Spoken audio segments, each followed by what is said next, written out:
Hi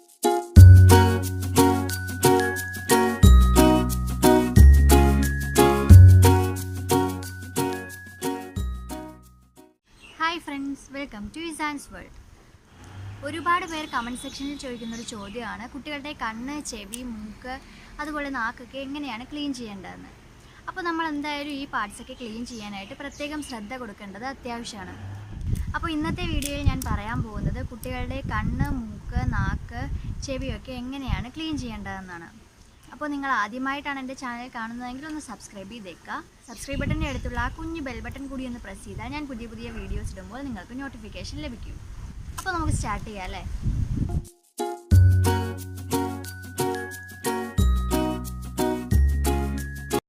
അപ്പോൾ ആദ്യം നാക്കിൻ്റെ കാര്യം പറയാം. കുഞ്ഞുങ്ങളുടെ നാക്ക് പൊതുവെ അങ്ങനെ ക്ലീൻ ചെയ്ത് കൊടുക്കേണ്ട ആവശ്യമില്ല. പക്ഷേ പല്ല് വന്നു തുടങ്ങിയാൽ നമ്മൾ ചെറുതായിട്ട് കുട്ടികളുടെ നാക്ക് ക്ലീൻ ചെയ്ത് കൊടുക്കണം. പക്ഷേ കുഞ്ഞുങ്ങളുടെ നാക്കിൽ എന്തെങ്കിലും വൈറ്റ് കളറൊക്കെ കാണുവാണെങ്കിൽ നമ്മൾ ചെറുതായിട്ടൊന്ന് ക്ലീൻ ചെയ്ത് കൊടുക്കണം. അതെങ്ങനെയാണെന്ന് വെച്ചാൽ നമ്മളൊരു കോട്ടൺ തുണി എടുത്തിട്ട് അത് ചെറുതായിട്ടൊരു ചൂടുവെള്ളത്തിൽ മുക്കിയിട്ട് അത് പതിയെ വിരലിൽ ചുറ്റിയെടുക്കുക. ഇതുപോലെ ഇങ്ങനെ ഒരു വിരലിൽ ഇങ്ങനെ ചുറ്റിയെടുക്കണം.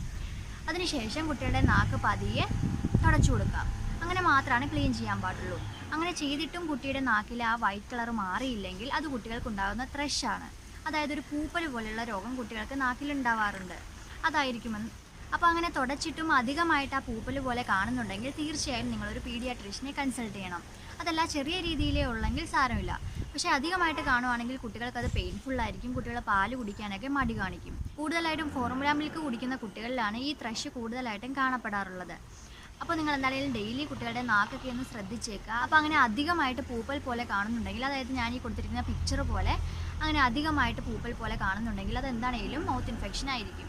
അപ്പോൾ നിങ്ങൾ എന്താണെങ്കിലും പീഡിയാട്രീഷ്യനെ കൺസൾട്ട് ചെയ്യുക. നിങ്ങളപ്പോൾ തുണി കൊണ്ട് അധികമായിട്ട് കുട്ടികളുടെ നാക്കിൽ പ്രഷർ കൊടുക്കരുത്. അതായത് അങ്ങനെ പ്രഷർ കൊടുത്താൽ അത് കുട്ടികളുടെ നാക്കിൽ ബ്ലീഡിങ് ഉണ്ടാവാൻ വരെ ചാൻസ് ഉണ്ട്. കാരണം കുട്ടികളുടെ ഓരോ പാർട്സ് എന്ന് പറഞ്ഞാലും വളരെ സെൻസിറ്റീവാണ്. അപ്പോൾ നമ്മൾ അധികമായിട്ട് പ്രഷർ കൊടുക്കുകയാണെങ്കിൽ കുട്ടികൾക്കത് പെയിൻഫുൾ ആയിരിക്കും. അതുപോലെ തന്നെ നാക്കിൽ തൊലി പോയി ബ്ലീഡിങ് വരാനൊക്കെ ചാൻസ് ഉണ്ട്. അപ്പോൾ എന്താണെങ്കിലും ത്രഷ് ആണെങ്കിൽ അപ്പോൾ തന്നെ പീഡിയാട്രീഷ്യനെ കൺസൾട്ട് ചെയ്യുക. ഡോക്ടർ നിങ്ങൾക്കൊരു ഡ്രോപ്സ് തരും. അത് 3-4 ദിവസം യൂസ് ചെയ്യുമ്പോൾ തന്നെ ആ ത്രഷ് മാറും. അപ്പോൾ എന്താണെങ്കിലും നിങ്ങളത് പ്രത്യേകം ശ്രദ്ധിക്കുക. അതുപോലെ കുട്ടികൾക്ക് 3 മാസമൊക്കെ കഴിഞ്ഞ് കഴിഞ്ഞാൽ നമുക്ക് മാർക്കറ്റിൽ സിലിക്കൺ ടീത്തേഴ്സൊക്കെ അവൈലബിൾ ആണ്. അത് ബ്രഷ് പോലെ ഇരിക്കുന്ന സിലിക്കൺ ടീത്തേഴ്സൊക്കെ വാങ്ങിയിട്ട് നമുക്ക് കുട്ടികളുടെ നാക്കും അതുപോലെ കുഞ്ഞു പല്ലുകളൊക്കെ വന്നു തുടങ്ങിയാൽ ആ പല്ലുകളും ഒക്കെ ക്ലീൻ ചെയ്ത് കൊടുക്കാനായിട്ട് സാധിക്കും. അപ്പോൾ ഞാൻ എന്താണെങ്കിലും ആ സിലിക്കൺ ടീത്തേഴ്സിൻ്റെ ലിങ്കൊക്കെ ഡിസ്ക്രിപ്ഷനിൽ ഇട്ടേക്കാം. നിങ്ങളൊന്ന് ചെക്ക് ചെയ്യട്ടോ. അപ്പോൾ 3 മാസം വരെ എന്താണെങ്കിലും നിങ്ങൾ നാക്കിൽ എന്തെങ്കിലും ത്രഷ് കാണുവാണെങ്കിൽ മാത്രം നിങ്ങൾക്ക് ചെറുതായിട്ട് തുണി കൊണ്ട് ക്ലീൻ ചെയ്ത് കൊടുക്കാം. അതിനുശേഷം നിങ്ങൾക്ക് ഈ സിലിക്കൺ ടീത്തർ ഉപയോഗിച്ച് ഡെയിലി ബേസിസിൽ ക്ലീൻ ചെയ്ത് കൊടുക്കാവുന്നതാണ്.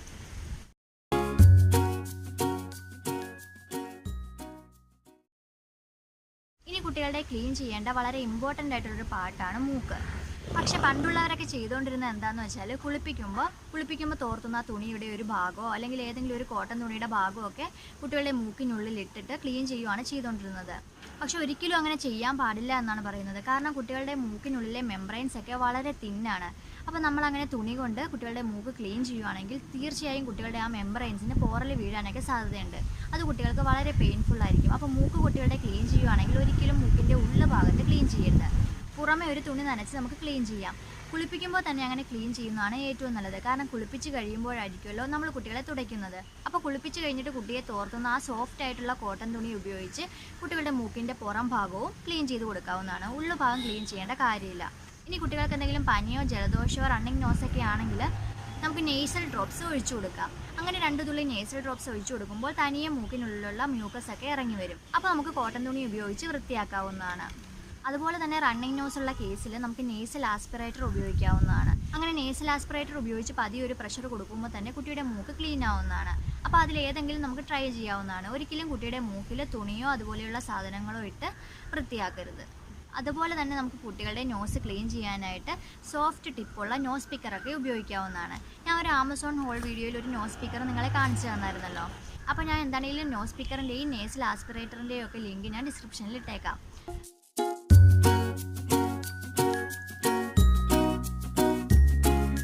മൂക്ക് അതുപോലെ തന്നെ പണ്ടുള്ളവർ കുളിപ്പിക്കുമ്പോൾ ഇതുപോലെ കോട്ടൺ തുണിയൊക്കെ ഇട്ട് ക്ലീൻ ചെയ്തുകൊണ്ടിരുന്ന ഒരു ഭാഗമാണ് കുട്ടികളുടെ ചെവി. അതിപ്പോഴും ഒരുപാട് പേര് ചെയ്യാറുണ്ടെന്നാണ് എനിക്ക് തോന്നുന്നത്. കാരണം എൻ്റെ വാവ കുഞ്ഞായിരുന്നപ്പോഴും എനിക്ക് അറിവില്ലാതെ ഞാൻ അങ്ങനെയൊക്കെ ചെയ്തിട്ടുണ്ട്. കാരണം കുളിപ്പിച്ച് തോർത്തുന്ന തുണിയുടെ അറ്റം കൊണ്ട് കുട്ടിയുടെ ചെവി ക്ലീൻ ചെയ്യുമായിരുന്നു പണ്ടുള്ളവർ. പക്ഷേ എൻ്റെ വാവയ്ക്ക് ഇയറിലൊരു ഇൻഫെക്ഷൻ വന്നപ്പോൾ ഡോക്ടറെ കാണിച്ചപ്പോൾ ഡോക്ടർ പ്രത്യേകമായിട്ട് പറഞ്ഞു കുട്ടിയുടെ ചെവിയിൽ ഒന്നും തന്നെ ഇടരുതെന്ന്.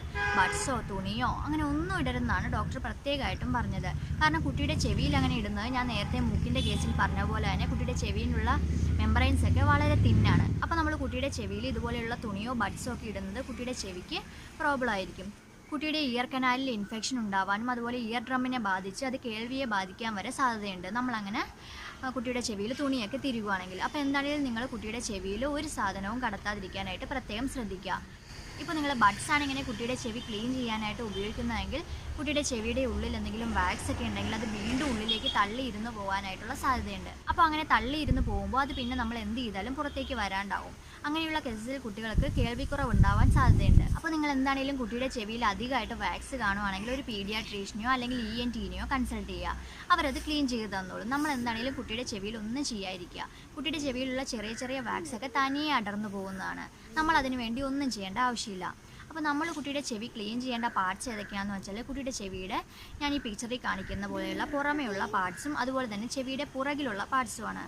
ഈ പുറമേയുള്ള പാർട്സ് ക്ലീൻ ചെയ്യേണ്ട എങ്ങനെയാണെന്ന് വെച്ചാൽ ഒരു കോട്ടൺ ബോൾ എടുത്തിട്ട് ചെറിയ ചൂടുവെള്ളത്തിൽ നനച്ചിട്ട് നമുക്ക് കുട്ടിയുടെ ചെവി നന്നായിട്ട് ക്ലീൻ ചെയ്ത് കൊടുക്കാം.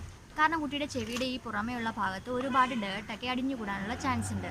അതുപോലെ തന്നെ ചെവിയുടെ പുറമേയുള്ള ഭാഗത്തും കൂടുതൽ പേര് ഒഴിവാക്കി വിടുന്നൊരു ഭാഗമാണ് ഈ ചെവിയുടെ പുറം ഭാഗം. പക്ഷെ അത് നമ്മൾ നന്നായിട്ട് ക്ലീൻ ചെയ്തില്ലെങ്കിൽ അതൊരു മടക്ക് പോലെയാണല്ലോ, അത് കുട്ടികൾക്ക് അവിടെ റെഡ്നെസ്സും റാഷസും ഒക്കെ ഉണ്ടാവാനുള്ള ചാൻസ് ഉണ്ട്.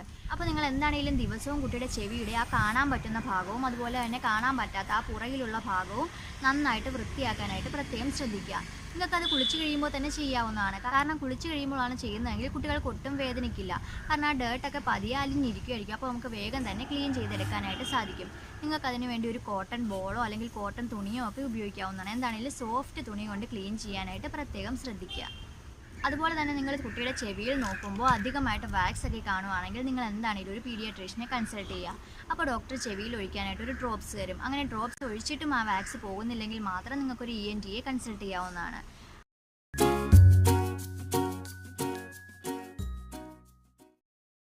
അതുപോലെ തന്നെ നമ്മൾ ഇമ്പോർട്ടൻ്റ് ആയിട്ട് ശ്രദ്ധിക്കേണ്ട ഒരു പാർട്ടാണ് കുട്ടികളുടെ കണ്ണ്.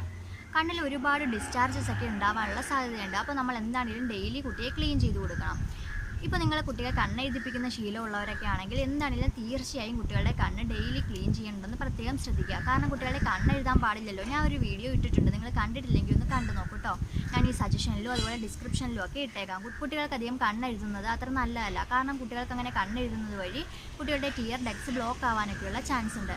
അപ്പോൾ നിങ്ങൾ എന്താണെങ്കിലും കുട്ടികളുടെ കണ്ണ് ക്ലീൻ ചെയ്യുമ്പോൾ ശ്രദ്ധിക്കേണ്ട കാര്യം എന്താണെന്ന് വെച്ചാൽ കുട്ടികളുടെ കണ്ണ് ക്ലീൻ ചെയ്യാനായിട്ട് സെപ്പറേറ്റ് തുണികൾ ഉപയോഗിക്കുക. അതായത് കുട്ടികളുടെ കണ്ണ് ഈ കോർണറിൽ നിന്ന് ഈ കോർണറിലേക്ക് മാത്രം ക്ലീൻ ചെയ്യുക. അപ്പോൾ ഞാൻ നേരത്തെ പറഞ്ഞ പോലെ നിങ്ങൾക്കൊരു കോട്ടൺ തുണിയോ അല്ലെങ്കിൽ കോട്ടൺ പാഡോ ഉപയോഗിച്ച് കുട്ടികളുടെ കണ്ണ് ക്ലീൻ ചെയ്യാവുന്നതാണ്. ഒരു പ്രാവശ്യം ക്ലീൻ ചെയ്ത തുണി കൊണ്ട് അടുത്ത പ്രാവശ്യം ക്ലീൻ ചെയ്യാൻ പാടില്ല. അതുപോലെ തന്നെ ഒരു കണ്ണ് ക്ലീൻ ചെയ്ത തുണി കൊണ്ട് അടുത്ത കണ്ണും ക്ലീൻ ചെയ്യാൻ പാടില്ല. അതെന്തുകൊണ്ടാണ് അങ്ങനെ ചെയ്യാൻ പാടില്ല എന്ന് പറയുന്നതെന്ന് വെച്ചാൽ ഇപ്പോൾ നിങ്ങളുടെ കുട്ടിയുടെ കണ്ണിൻ്റെ ഒരു സൈഡിൽ, അതായത് ഒരു കണ്ണിൽ എന്തെങ്കിലും ഇൻഫെക്ഷൻ ഉണ്ടെങ്കിൽ അങ്ങനെ നമ്മൾ ഒരേ തുണി വെച്ച് രണ്ട് കണ്ണും ക്ലീൻ ചെയ്യുന്നത് വഴി ആ കണ്ണിലുള്ള ഇൻഫെക്ഷൻ മറ്റേ കണ്ണിലേക്കും ബാധിക്കാനുള്ള സാധ്യതയുണ്ട്. ഇപ്പോൾ ചെറിയ ഇൻഫെക്ഷൻസ് ആണെങ്കിൽ നമുക്ക് കണ്ടാലും മനസ്സിലാവില്ല, പക്ഷെ അത് പകരാനായിട്ടുള്ള സാധ്യത വളരെ കൂടുതലാണ്. അപ്പോൾ നിങ്ങൾ എന്താണെങ്കിലും സെപ്പറേറ്റ് തുണി കൊണ്ട് ക്ലീൻ ചെയ്യാനായിട്ട് പ്രത്യേകം ശ്രദ്ധിക്കുക. അതുപോലെ നിങ്ങളുടെ കുട്ടിയുടെ ടിയർ ഡക്സ് എന്തെങ്കിലും ബ്ലോക്ക് ആയിട്ടുണ്ടെങ്കിൽ അധികമായിട്ട് ഡിസ്ചാർജും അതുപോലെ തന്നെ ടിയേഴ്സും ഒക്കെ കണ്ണിൽ ഉണ്ടാവാനുള്ള ചാൻസ് ഉണ്ട്. അപ്പോൾ അതുമൊക്കെ വൃത്തിയായിട്ട് ക്ലീൻ ചെയ്ത് കൊടുക്കുക ഇടയ്ക്കിടയ്ക്ക്. അതുപോലെ തന്നെ നിങ്ങളുടെ കുട്ടിയുടെ മൂക്കിൻ്റെ ഇവിടെ നിന്ന് താഴത്തേക്ക് പതിയെ മസാജ് ചെയ്ത് കൊടുക്കുക. അധികം പ്രഷർ കൊടുക്കേണ്ട കാര്യമില്ല, പതിയെ മസാജ് ചെയ്ത് കൊടുത്താൽ മതിയാവും.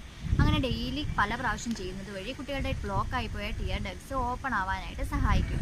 അപ്പോൾ നിങ്ങൾ കുട്ടികളുടെ നാക്ക്, കണ്ണ്, മൂക്ക്, ചെവിയൊക്കെ ക്ലീൻ ചെയ്യുമ്പോൾ ഈ കാര്യങ്ങളെല്ലാം പ്രത്യേകം ശ്രദ്ധിക്കുക. പിന്നെ നിങ്ങൾക്ക് ഈ കാര്യങ്ങളിൽ എന്തെങ്കിലും ഡൗട്ട്സ് ഒക്കെ ഉണ്ടെങ്കിൽ എന്നോട് ചോദിക്കാവുന്നതാണ്. കുട്ടികളുടെ ശരീരത്തിലെ ഓരോ പാർട്സും വളരെ തിന്നാണ്, അതുപോലെ വളരെ സോഫ്റ്റുമാണ്. അപ്പോൾ നമ്മൾ വളരെ കെയർ ഉപയോഗിച്ച് വേണം ഇതൊക്കെ ക്ലീൻ ചെയ്യാനായിട്ട്. അപ്പോൾ ഞാൻ ഇന്നത്തെ വീഡിയോ വൈൻഡപ്പ് ചെയ്യുകയാണ്. നിങ്ങൾക്ക് ഈ വീഡിയോ ഇഷ്ടമായെങ്കിൽ തീർച്ചയായും ലൈക്ക് ചെയ്യുക. നിങ്ങളുടെ അഭിപ്രായങ്ങളും സംശയങ്ങളും കമൻറ്റ് ചെയ്യുക. എൻ്റെ ചാനൽ തീർച്ചയായും സബ്സ്ക്രൈബ് ചെയ്യുക. സബ്സ്ക്രൈബ് ബട്ടൻ്റെ അടുത്തുള്ള ആ കുഞ്ഞു ബെൽ ബട്ടൺ കൂടി ഒന്ന് പ്രസ് ചെയ്താൽ ഞാൻ പുതിയ വീഡിയോസ് ഇടുമ്പോൾ നിങ്ങൾക്ക് നോട്ടിഫിക്കേഷൻ ലഭിക്കും. അപ്പോൾ അടുത്ത വീഡിയോയിൽ കാണും വരെ bye bye, take care. Take care